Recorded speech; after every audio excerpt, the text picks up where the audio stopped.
नमस्कार, मी प्रभाकर लोंढे, खडतार प्रवास वर्तमानपत्राचा तथा खडतार प्रवास यूट्यूब चॅनलचा मुख्य संपादक। आज आपण तुळजापूर शहरामध्ये आलेलो आहोत। या शहरामध्ये येण्याचं कारण असं आहे की ढेकरीचा जो कार्यकर्ता आहे तो कार्यकर्ता जन्मल्यापासून शिवसेनेच्या प्रेमात पडलेला कार्यकर्ता आणि शिवसेनेचंच त्यांनी मुळातून काम केलं। आतापर्यंत शिवसेनेमध्ये आणि रात्रना दिवस काम करून ओमराजे निंबाळकर खासदार यांना निवडून दिलं त्यांनी। पण आज खासदार ओमराजे निंबाळकर साहेब हे कार्यकर्त्यांना धोका देऊन तळागाळातल्या कार्यकर्त्याला विश्वासात न घेता डायरेक्ट एकनाथ शिंदे शिवसेना गटामध्ये गेले। त्याच्याबद्दल कार्यकर्त्याच्या मनामध्ये किती राग उफाळून आला आहे ते आपण पाहूया। आपल्या सोबत आहेत डिग्रीचे कार्यकर्ते। काय साहेब नाव? समाधान ढवळे। समाधान ढवळे साहेब, तुमचं खडतर प्रवास यूट्यूब चॅनलमध्ये स्वागत आहे। धन्यवाद। तुम्हाला कशाचा राग आला आज? जर खासदार ओमराजे निंबाळकर जर शिंदे गटात प्रवेश करत असतील तर माझ्यासारख्या जनसामान्य शिवसैनिकाकडून त्यांना भावपूर्ण श्रद्धांजली।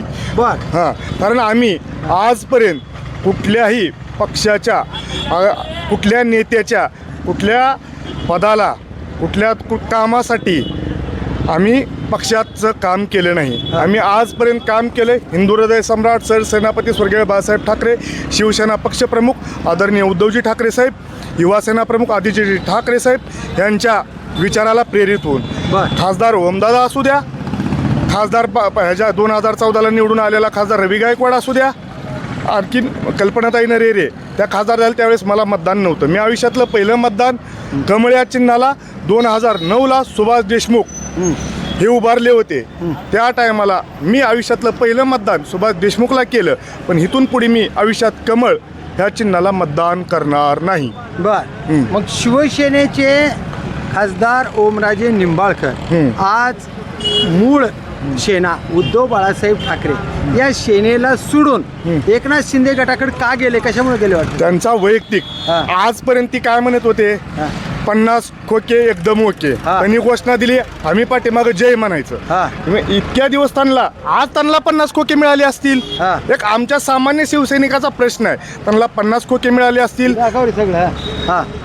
त्यांना कुठल्या तर कामाची अडचण असेल। आज आम्हा शिवसैनिकाला प्रत्येक गावात काहीतरी अडचण असेल ना, आमच्या तालुक्यात शिवसेनेचा आमदार नाही, बरं मित्र पक्षाचा पण आमदार नाही, तरी पण आम्ही स्वाभिमानानं नैतिक विचारानं आम्ही लढतो। का लढतो? हिंदू हृदय सम्राट शिवसेना प्रमुख बाळासाहेब ठाकरेंनी आम्हाला विचार दिले। मग या विचाराला त्यांनी दगा दिला।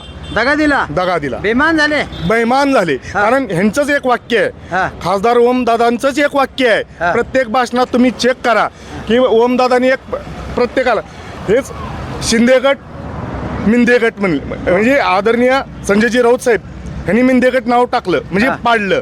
आणि ओमदादाने आणखीन एक डायलॉग काढला होता की शिंदे गट लोकाची लेकरं काकाला घेते आणि माझी म्हणते। मग आज दादा जर उद्या तुम्ही जर प्रचारात कुठल्या तालुक्यात आला, जर एखाद्यानं म्हणलं आज तुम्ही एकनाथ शिंदेच्या काकाला आहेत पण उद्धव ठाकरेचं जर लेकरू म्हणलं तर राग येऊ देऊ नका। अरे बापरे। कारण आम्ही कट्टर शिवसैनिक आयुष्यभर ह्याच पक्षात माझा जन्म मातोश्री समर्थक झाला आहे आणि माझं आयुष्यातलं शेवटचं मतदान पण उद्धव बाळासाहेब ठाकरे यांच्याच पक्षाला होणार। आज तुम्हाला एवढा चटका लागला जीवाला, उद्धव बाळासाहेब ठाकरे यांना काय वाटत असेल? उद्धव साहेब आज माझा विचार सामान्य शिवसैनिकाला एवढा प्रश्न पडलाय। आज कुटुंब प्रमुख आहेत पक्षाचे, कोरोनाच्या काळात ह्या महाराष्ट्राचं किती रक्षण केलंय हे आज कुणी सांगायची गरज नाही, अगर मी एकट्यानं बोलायची गरज नाही। उद्धव साहेब होते म्हणून आज गंगेत प्रेत वाहिले, गुजरातमध्ये प्रेत पुरले, आणि एक महाराष्ट्रात जे झालंय ती सत्य घटना, जी पेपरला किती मृत्यू झाला आहे, किती कोरोनाचे पेशंट सापडलेत हे डिटेल सापडत होतं। उद्धव साहेबांनी ओमराजे निंबाळकरला त्यांचे वडील वारले असताना काही साथ दिली का नाही? आता त्यांना दिली का नाही? 2009ला त्यांना पहिल्यांदा उद्धव साहेबांनीच तिकीट दिलं ना, AB फॉर्म। 2014ला पण दिलता पण त्यांचा पराभव झाला। धाराशिव कळंब मतदारसंघातून हा. 2019ला परत लोकसभेचं मिळालं. हा. त्या टायमाला रवी गायकवाड घड्याळ हातात बांधून हिंडला. त्या टायमाला बी शिवसैनिकांनी 1,29,000 मतांनी निवडून आले. हीच ओमदादा उद्धव साहेबाची सभा झालती तुळजापूरमध्येच, आपलं हॉटेल पुष्पविहारच्या समोर, हां भवन स्टँडच्या समोर तिथं. त्या टायमाला उद्धव साहेबाच्या सभेत ओमदादांनी एक वाक्य वापरलं होतं, 1,29,000 मतांना आलं. पुढच्या वेळेस मला एक तर मतदान मोदीचा फोटो नसताना द्या. आता मोदीचा फोटो तुम्ही घ्या, पण कमीत कमी 1,50,000च्या वर एक मत घेऊन जर निवडून आला होता. आता 5 वर्ष समाधान दिलीप ढवळे कट्टर शिवसैनिक तुमच्या घरी येऊन 5 वर्ष तुमचे धुणं भांडी जर नाही केलं तर ही बाळासाहेब ठाकरेची शिवसैनिक अवलाद नाही. अरे बाप. हां, पण फक्त 1,50,000 एक, आणि जर तुम्ही त्याच्यापेक्षा एक बी मत कमी पडलं तुम्ही राजीनामा द्यायचा. हे आता कशासाठी गेले ती, कशासाठी? त्यांचं वैयक्तिक कारण काय का असणार. आता कसं आहे माहिती आहे, प्रत्येक नेता फुटला की एकच कारण होतं, विकासासाठी. हां. विकास करायला प्रत्येकाला निधी असतो, तुम्ही निधी वाटा करा, आहे का नाही. हां. आज प्रत्येकाला एकच कारण आहे, विकासासाठी. बरं, आज तुम्ही श्रद्धांजली वाहिली खासदार साहेबांना. हां. हां, तुम्ही आता मूळ शिवसैनिकाला काय आव्हान करणार तुम्ही? आज मी शिवसैनिकाला आव्हान करणारा एवढा मोठा नाही. नाही, पण आव्हान शिवसैनिक फक्त उद्धव बाळासाहेब ठाकरे यांचेच पाळतात.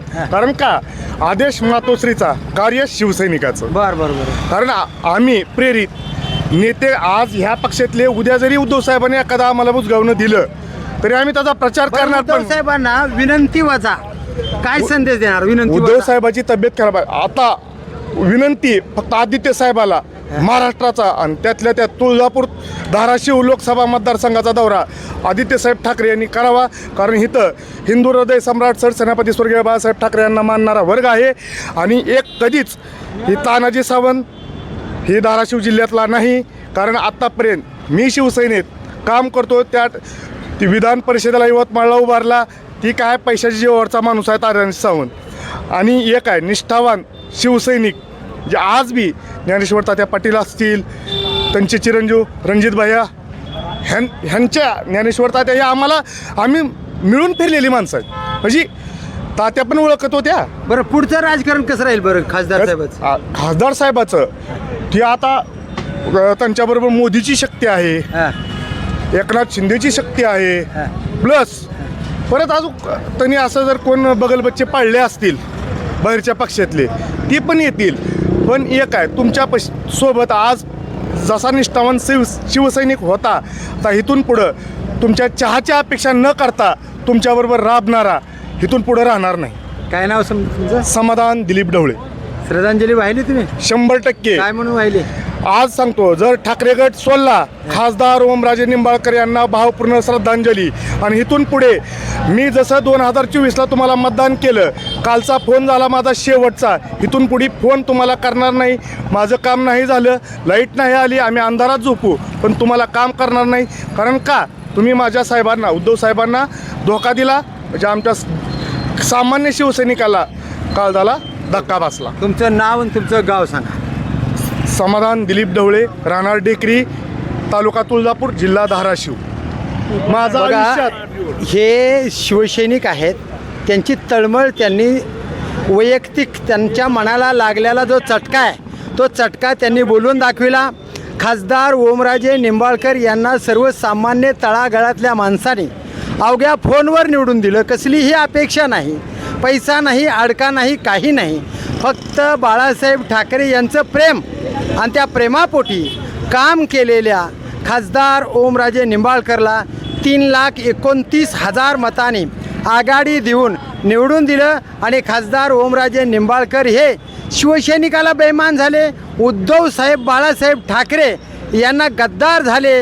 आणि A1 बाळासाहेब ठाकरे हृदय सम्राट, हिंदू हृदय सम्राट बाळासाहेब ठाकरे यांच्या विचाराला सुद्धा त्यांनी माथे मोलपणा केला. ही तळमळ एका शिवसैनिकाने डेकरी या गावातल्या, काय नाव तुमचं? समाधान दिलीप ढवळे. समाधान दिलीप ढवळे या कार्यकर्त्याने शिवसैनिकानं बोलून दाखविलं. आणि आज त्यांनी खासदार ओमराजे निंबाळकरला शिवसेना सोडली असं ग्राह्य धरून त्यांना श्रद्धांजली आई तुळजाभवानीच्या नगरीतून, तुळजापुरातून श्रद्धांजली वाहिली. यापुढे आम्ही शिवसैनिक म्हणून खासदार ओमराजे निंबाळकरला कधीही फोन करणार नाही किंवा त्यांचा आणि आमचा संबंध नाही. आम्ही फक्त उद्धव बाळासाहेब ठाकरे यांचे साथीदार, आदित्य ठाकरे यांचे साथीदार आणि हृदय सम्राट बाळासाहेब ठाकरे यांच्या विचाराचे शिवसैनिक आणि पाईक आहोत, एवढंच त्यांनी सांगितले. तर बघूया येणाऱ्या काळामध्ये काय घडामोडी होतात ते. येणाऱ्या काळातच मी प्रभाकर लोंढे, खडतर प्रवास वर्तमानपत्राचा तथा खडतर प्रवास यूट्यूब चॅनलचा मुख्य संपादक. या चॅनलला सबस्क्राईब करा, शेअर करा, लाईक करा, बेल आयकॉनचे बटन दाबा. आणि शिवसैनिकाचे मनं दुखावलेले आहेत या विषयावर कमेंट बॉक्समध्ये आपले विचार नोंद करा. धन्यवाद तुळजापूरकर, धन्यवाद धाराशिवकर. जय हिंद, जय महाराष्ट्र.